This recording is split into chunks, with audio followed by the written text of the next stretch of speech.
Hello, everyone. It's Hooves of Doom, and I just wanted to make an addendum, or I guess an amendment to the video I made on the 3 ways to play. So today, the podcasts were aired, and that's for Healing Hammer, Bad Dice, and Face Hammer. Go check that out if you haven't listened to those podcasts yet. I believe they pretty much all aired the exact same version of the podcast because they were all on the exact same show, having a conversation with one another. So a number of details were confirmed, and because a few of the details, I made I guess a couple of assumptions that I got wrong in my last video. That's what happens when you kind of get out there and make a video immediately when the rumors hit. But in either case, if you watch the podcast, they're a really good listen. And basically, GW invited these three and their co-hosts to Games Workshop headquarters. And as I said, they're involved with the tournament circuit in the UK. And they stayed overnight. They took a look at these upcoming new book that's coming out in a couple months. And they had a chance to play some games and provide some feedback, and etc. etc. So they had to take a look at them. They're very supportive, very excited about what this new book means, I guess, for Age of Sigmar going forward.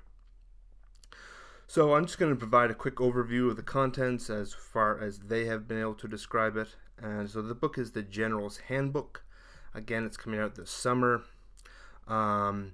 And it offers 3 different styles of gaming: the open, the narrative, and the matched. The open is pretty much as we've been playing. The narrative has a number of additional rules that I think sound really, really cool. So that's 5 different types of campaigns, including the Path to Glory, which I absolutely love. I love the idea of that. That's basically, it already came out in December through, I think, the Black Library, and you could kind of buy it. But it sounds like they're putting that as a published version, and that sounds really cool.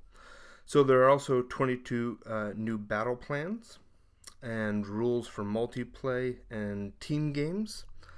All very cool. The battle plans that they were saying looked really cool. The ones that they said didn't work, GW is quite open to kind of make some changes or make whatever they need to do in order to make the battle plans work well.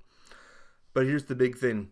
So we knew the points were coming. They said that in the initial announcement, and some of the details came out with that. Apparently, they said that the average game would be about 2,000 points. So that's not a pool system as I had initially thought it could be.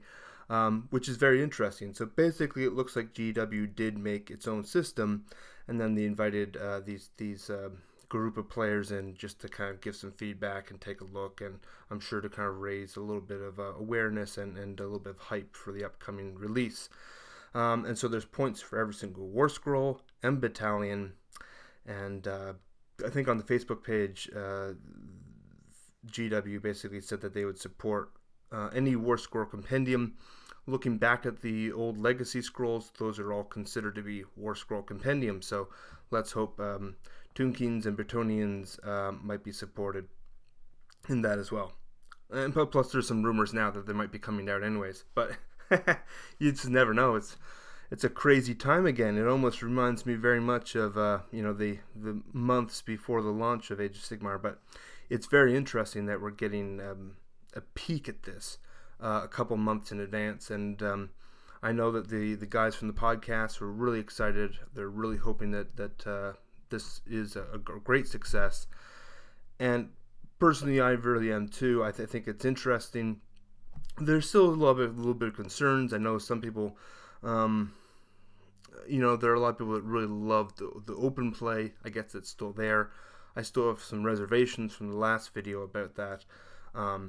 I'm a little perplexed about why they decided to go back to the traditional point structure of multiple points as opposed to like a pool system, because I think the pool system works fairly well. So we'll have to take a look at the point values.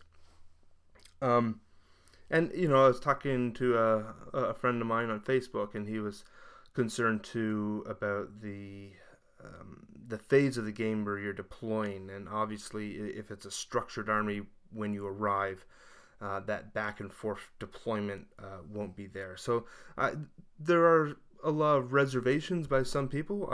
I suspect there's a lot of people that are very excited about this news, but in either case, more choices is never bad, and hopefully it will draw more people into the game. And in general, I hope it's very well received. Though, looking forward to this book. So I just wanted to make those couple changes and give you some more information in case you haven't heard the podcast. If you haven't, go check them out. Heel and Hammer, Bad Dice, and Face Hammer. All right, have a good one, guys.